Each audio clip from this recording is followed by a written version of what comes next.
Hello and welcome to Dare to Know, interviews with quality and reliability thought leaders. I'm Tim Rodgers, and today I'm pleased to welcome Eric Arnum. Eric is the editor of an online newsletter called Warranty Week. It's aimed at people in the business, the manufacturers making the products that get the warranties, the retailers and dealers that sell the products, and the extended warranties that go with them, and the administrators and insurance companies that work with those manufacturers and retailers to manage all the paperwork. It's currently published as a weekly email on Thursday nights to over 7,000 subscribers, and it's available on the web at www.warrantyweek.com. Before launching Warranty Week in late 2002, Eric did market research and wrote columns about the data, communications, and email industries, and the initial commercial rollout of the internet. He lives and works at home in Queens, New York, close to the airports, Citi Field, and the spaceships featured in the movie Men in Black. Eric Arnum, welcome and thanks for joining us. Thank you very much, Tim. Good morning to you. Eric, you've been collecting data from OEMs about warranty costs as a percentage of sales as one of your projects. What are some of the things you've discovered? What kinds of general trends are affecting these costs? Well, there's a few different ways to look at the data that I'm collecting. First, I should mention that the data is free to everyone to collect themselves from the annual reports of the manufacturers. It's a little bit hard to find, though. It's usually stuck in the notes way down, on page 100 something. I've been tracking hundreds of American manufacturers since 2003, collecting how much they're reporting in paying in claims and how keeping the reserves. And as I've tracked this over the years, some years are down. The recession was down in 2008, 2009. But in terms of dollars, we said back in 2003, it was around $25 billion being spent on processing warranties by the manufacturers. Now it's around $26 billion. So that hasn't really changed much. Interesting. But what has changed is that the sales volume has changed quite a bit. And so when you take that amount back in 2003, 24 billion divided by sales, 0.8% in round numbers. Now you take that $26 billion and divide it by sales, it comes out to 1.3%. So we're talking roughly $2 billion in sales. So I guess the best way of looking at it is half a point decline over 16 years. It may not sound like much, but when you're talking about $2 trillion in sales, essentially what you're saying is the manufacturers give themselves $10 billion per year. Wow, that's amazing. So I'm sorry, you said that as a percentage of sales, it's gone down, but the dollar amount has gone up. Is that correct? Right, exactly. So, there's lies, damn lies in statistics, right? So the amount being spent on warranties is up, but the amount of sales of products that those warranties cover is up faster. Therefore, the percentage rate has gone from spending 1.8% of sales down to 1.3% of sales. And that half a point difference on $2 trillion equals, forgive me if my math is wrong, but about $10 billion in savings per year. Wow. So I guess those of us working in quality and reliability are doing some good work here. I would assume that anytime there's a quality disaster, some kind of highly publicized quality failure, that those costs go up pretty significantly. Oh, they go through the roof. Not just, I assume not just affecting the individual company, but maybe affecting the industry as a whole. Sometimes it's specific to one, sometimes it spreads. I'll give you an example of both. Back in 2007, Microsoft had an awful time with their Xbox 360. They spent over $1 billion on that problem. But that didn't spread to Nintendo or to Sony or to any of the other game manufacturers. It was only a Microsoft problem. But then if you look at the diesel engine industry and the diesel vehicle industry, what initially started as a problem for Volkswagen is in companies in Europe as well as in the United States. Right. Eric, a lot of our listeners associate warranty costs with equipment failures, but you've pointed out that warranty programs have changed a lot recently, and they're no longer just about defects and malfunctions. Can you give us some examples? Well, I think it's a byproduct of the rising quality, the rising reliability that we've seen over the past 16 years. As the cars and the computers and the phones, the televisions, the exercise equipment, no matter what it might be, as the reliability of those products goes up, the chance of failure go down. So back in, I guess around 2005 or so, we all started getting televisions, and they were perceived to be maybe a little unreliable. So it was very easy to sell an extended warranty to the buyer those televisions. But prices come later, a few $100s, even for the big one. So and the reliability has turned out to be pretty good. So it's kind of hard now to sell an extended warranty when people don't think it's really going to fail. So these retailers and dealers have started to look at maybe expanding the definition of protection a little bit. Ah, And so in, let's say, the car industry, we'll start with that one. Um, it used to be all about break fix. You get your warranty, factory warranty, and that's 1 year, 3 years. Sometimes they go up to 5 years. In some countries, they're 7 years now. But you sell an extended warranty for a couple of extra years after that.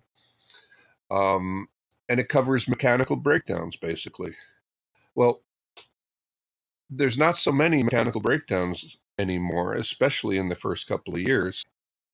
So what they've begun to do is sell what they call ancillary products.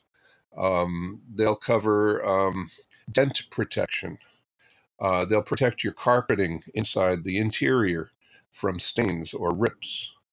Um, they'll protect the glass, and they'll protect the vehicle from theft with either some sort of etching into the parts, or maybe something like LoJack, one of those tracking services, or what it might be. Uh, and they'd even start to protect the value of the car versus the loan that you've taken out on it. So that, let's say, a year after you buy the vehicle, you wreck it. right. And you bought the vehicle for $30,000, but because of depreciation, it's only worth $20,000, but you still owe $25,000. What's called gap insurance will essentially pay off your loan. So what you're doing is protecting your loan, protecting the value of your car, not against any sort of mechanical breakdown, but a complete loss, of the vehicle. Is that what's called guaranteed asset protection? GAP, yes, GAP, Guaranteed Asset Protection. And these policies are fairly new, and they, as I mentioned, they essentially protect you against having to pay off the loan on a car that you've wrecked. Sure. It's a great idea, but the problem is that, well, I'll give you an even better example. Down in Texas, Houston, Hurricane Harvey hit. What was it, 19 inches of rain, dramatic flooding everywhere, flooded out homes. It also flooded out a lot of cars. I think 30,000 cars got flooded. Wow. And some of those cars had gap insurance. So the homeowner, many of them did not have flood insurance. Right. And the insurance, the automotive, the car insurance that they had, the regular liability and collision and things like that, also did not cover floods. But guess what? The gap insurance did. Wow. So it's a catastrophic event. It's that 1 in a million kind of events that the planners, the actuaries behind gap insurance would have never foreseen coming. But suddenly you had all these long shot bets paying off, if you will. And it really cost the insurance companies a tremendous amount of money, because people were not claiming their cars through their homeowners insurance. They were not claiming their cars through their auto insurance. They were claiming their cars through their gap insurance. Wow. But this seems like it creates a real blurring of the lines between a warranty program and an insurance program. Well, in mobile phones, it's gotten even more blurred. Your smartphones, you have a case there where they really are vulnerable. They're $600, $900 items. You can drop them, shatter them, drop them into water. There's a thousand different ways you can really destroy them. So yeah, they started off with the break fix, with the factory warranty against mechanical breakdowns, malfunctions, defects, and things like that. But again, there's not that many. It's not such a problem. So what they found is that they could start selling policies, selling extended warranty policies that included accidental damage protection, and that really began to blur the line, because now you're talking about dropping something that sounds a lot like insurance, but they can convince the regulators to consider it to be called personal electronics insurance, PEI, and that's a new type of insurance that could be sold by cashiers and by retail clerks and things like that. Because in a lot of states, you can't sell insurance unless you're a licensed broker. You've gone to school and gotten some sort of license. So, but they said, okay, well that's personal accident, that personal electronics insurance kind of blurs the line. But then they blurred the line completely when they started selling loss and theft insurance, which is straight out. You're covering, leaving your phone on the table and, forgetting about it, having it stolen out of your pocket, having it falling out of your pocket. That's clearly insurance. So yes, it is now sold as mobile phone insurance. And oh, by the way, it also covers break fix.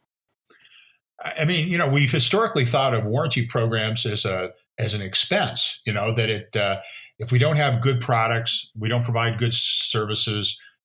Customers complain. It costs us money to make it right. But now it seems like warranty programs have turned into an important source of revenue for a lot of companies. I just wonder how that's going to change the way we look at product quality and defect prevention. Well, I'm trying to think how to say this the right way. Well, you can't watch a car commercial without them talking about how great their warranty is.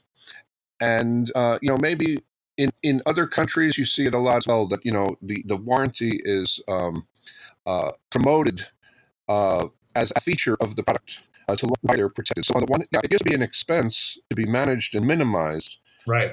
But what I'm saying is that on the one hand, now the product warranty that's given away with that is becoming a tool of promotion and marketing, sort of badge of honor, sign of quality, like stand behind our warranty kind of thing.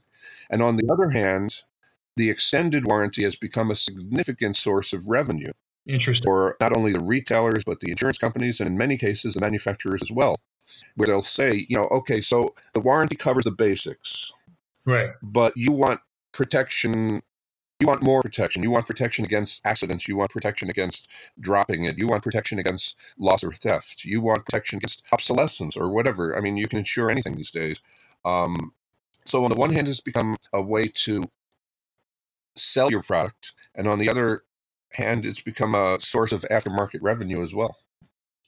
It just kind of puts us in a weird position. I mean, I wonder if it's possible that you could improve the product quality to the point where consumers, choose not to buy an extended warranty because your reputation for quality is high. So you've done a good job with your product quality, but on the other hand, now you're cutting off a potential source of profitable revenue. I think that the creators of these programs have already anticipated that maybe the product is fine and the product will do fine, but it's the external forces. There's the thieves might take it from you. You might forget it. You might knock it over. A laptop, for instance, in a coffee shop. Somebody might run away with it, or you might spill coffee into it, or somebody might knock it off the table and break it on you. So laptop's reliable, Right. but it still faces these perils. So you really have to protect yourself against that. Same with cars. Okay, so the engine might not break. So you get a 10-year warranty on the powertrain, and you think, oh, that's great, but the wheels, the wheels might go flat. You need roadside assistance someday. How about the bugs on the paint job and tar from the trees and things like that? Maybe hailstorms. A good salesman can convince you the product is great, but the perils still exist. Right, right. Eric, I don't know if there's a way for you to look at this in your data, but is there a way to differentiate between warranty costs that are due to product failures versus warranty costs due to some of these other kinds of programs that are unrelated to product failures? Unfortunately, the manufacturers are required to report only the break fix end of the uh, expenses. They don't have to report the loss and theft coverage. They don't have to report. In general, they don't really do much reporting at all about extended warranty expenses. Yeah. So the best I can come up with is estimates of the amount of sales, the amount of premiums that they're selling, and that's around $40 billion in the U.S. But that's sales to consumers on consumer products. That includes furniture, that includes jewelry, computers, cars, home appliances, warranties, and what did I forget? Well, basically consumer items. But while I can tell you that it's $40 billion in sales, I don't know what the expenses are against that. So therefore, I don't know how profitable those programs are. Right. The product warranty, which is the low level, the break fix, the mechanical breakdowns, the malfunctions and defects, that's, hold on one second, $26.1 billion in 2018. Wow. Wow. Eric, any emerging trends you want to comment on? Anything that you're keeping an eye on in 2019? Well, I mean, I continue to look at this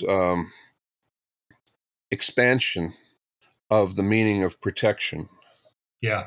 Because this is really becoming a very solid business for a whole lot of retailers and manufacturers. And with the advent of computerization, and I don't just mean, laptops and things like that, but I'll give you a couple of examples.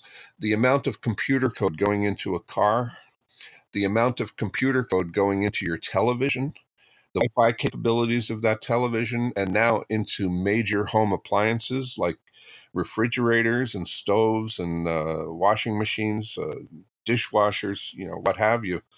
The amount of intelligence going into these products and the ability to connect them via Wi-Fi to the internet. Now the owner of the two on the platform, from a distance, the internet doorbells, I think, is the best example ever. But it allows the manufacturer to monitor the condition of the products. And Yeah. it sounds futuristic, maybe Orwellian, to have somebody call you and say that your car is about to break. Can you bring it in tomorrow? But I see that day coming very, very soon. And even maybe before that happens, there'll be a possibility of refreshing the software in your car to prevent a breakdown. Sure. Yeah, that's pretty exciting. I mean, this idea really changes the way we think of preventive maintenance.